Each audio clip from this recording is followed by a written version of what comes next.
자리가 좋네요. 어, 제가 앉았던 자리라 그래요. 그래요? 너무 좋네요. 네.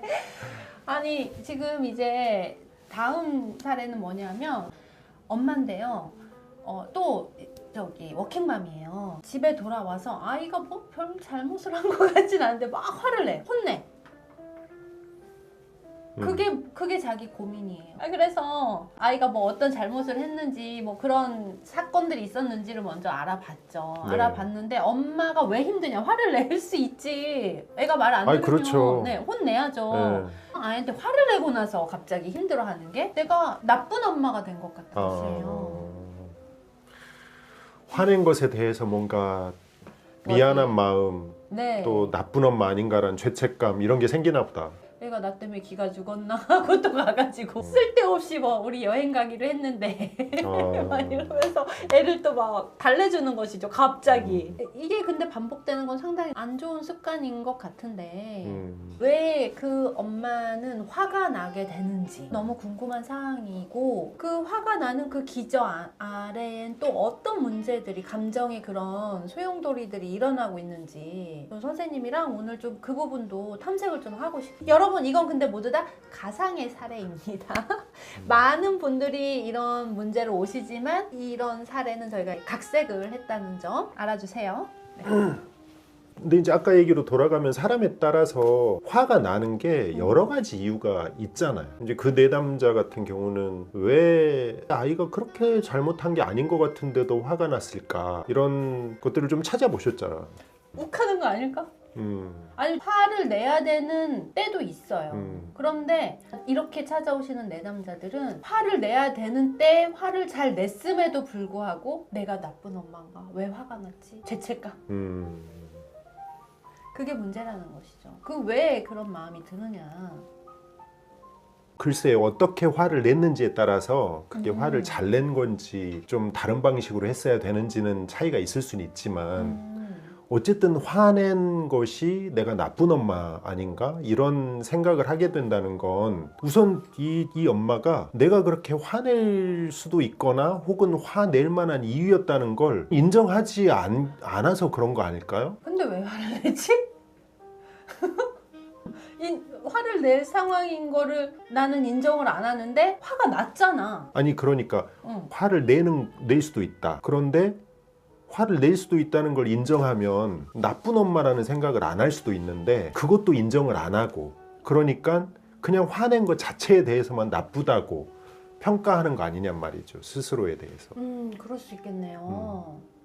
예를 들면 화낼 수 있는 여러 가지 이유가 있는데, 아까 워킹맘이라고 하셨잖아요. 하루 종일 직장에서 시달리고 또 상사한테 시달리고 부하 직원한테 치이고 프로젝트 빵꾸나고 이제 이러고 집에 오면 완전히 지친 상태고 피로에 쩔어 있는데 네. 아이가 혹시라도 뭔가 삐끗 잘못하면 화가 올라올 수도 있잖아요. 그러니까 화는 딴 데서 났는데 아이한테 화를 냈다라고 생각을 하니까 화를 내고 나서 내가 나쁜 엄마다라는 생각으로 튀어올랐나? 이런 궁금이 또 생기네요. 그럴 수도 있죠. 프로세스대로 지금 안 간 것이야. 그쵸? 네. 알아차림이 안 된 것이죠. 네, 이제 제 말하고 쌤 말하고 비슷해지는 거죠. 같은 얘기일 수도 있죠. 아, 내가 오늘 굉장히 직장에서 피곤해서 지쳐 그렇지. 있었구나. 네. 그래서 별것도 아닌 일에 확 맞아. 올라왔구나. 맞아. 이러면 내가 나쁜 엄마라는 생각까지는 안 갈 수도 있다는 거죠. 그렇죠. 내가 이해가 되니까. 근데 이제 그건 모른 채로 화만 집중하다 보니까 나 왜 이랬을까. 이거 되게 중요한 부분인 것 같아요. 연인 관계에서도, 부모 자식 말고 연인 관계에서도 갑자기 연인이 만났는데 화를 막 확 내. 나 알고 봤더니 회사에서 막 화나는 일이 있었던 것인데. 이 유명한 속담이 있잖아요. 그러니까 한강에서 빵 맞고 어디 종로 아니에요? 종로에서 빵 맞고 한강에서 눈을 긴다? 맞아요? 화 푼다? 뭐 그 네. 있잖아요. 그거 전치라고 하죠. 전치. 전치. 네. 전치 좀 설명해 주세요, 선생님. 전치. 그러니까 종로에서 빰 맞고 한강에서 눈을 기는 게 전치예요. 내가 다른 데서 경험했던 그 감정을 거기서 해결하거나 이해하지 못하고 다른 데 와서 그걸 다른 데다가 다른 방식으로 푸는. 그러니까 죄책감도 네. 더 커지는 것이야. 그러니까 여기 있는 게 저쪽으로 옮겨가는 게 전치. 맞아요. 네. 맞아요. 그러네요. 그러면은 이렇게 화가 나면 내가 나쁜가? 이런 평가나 판단보다도 내가 왜 화를 내게 됐는지를 조금 더 찾아보려고 하는 게 필요하겠네요. 우선은 화가 나는 그 시점에 그러니까 진정이 안 돼서 화를 우선은 냈더라도 그 날에 그 순간에 화를 낸 그 상황에서 미안한 마음이 들면 내가 근데 왜 화를 내고 미안해지? 얘는 진짜 혼날만 했었나? 안 했었나? 너 좀 돌아보고 오늘 내가 회사에서 무슨 일 있었지? 뭐가 열이 받았었지를 생각해보는 머무르는 시간을 좀 가지면 어떨까 하는 생각은 들어요. 그런데 그 버릇을 고쳐야지. 무슨 버릇?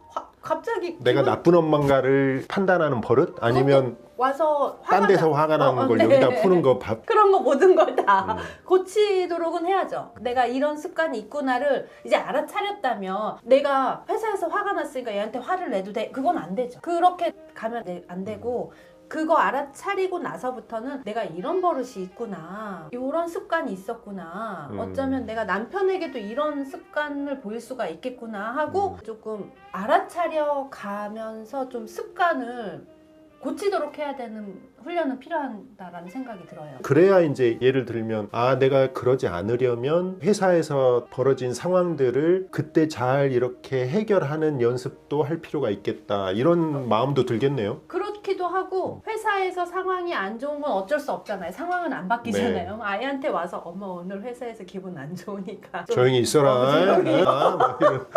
남편한테도 네. 남자친구한테도 나 오늘 기분 좀 안 좋으니까 건들지 마라. 그러면 좀 분위기 알아 좀 이렇게 그 얘기하면서도 좀 자기가 컴다운이 되고 그러려면 진짜 아까 얘기하신 네. 대로 내 알아차림이 돼야겠네요. 맞습니다. 내가 지금 맞습니다. 이미 화가 나 있는 상태고 스트레스를 받아 있는 상황이고 이렇다라는 걸 그래서 그 훈련이 참 필요하다. 네. 상담 안에서도 우리 정쌤들은 그렇게 작업을 좀 해야 되지 않을까 하는 생각. 그렇게 작업할 수 있도록 네, 최선을 다해야겠네요. 네, 감사합니다. 네. 네, 고생하셨어요. 네, 감사합니다. 네. 네.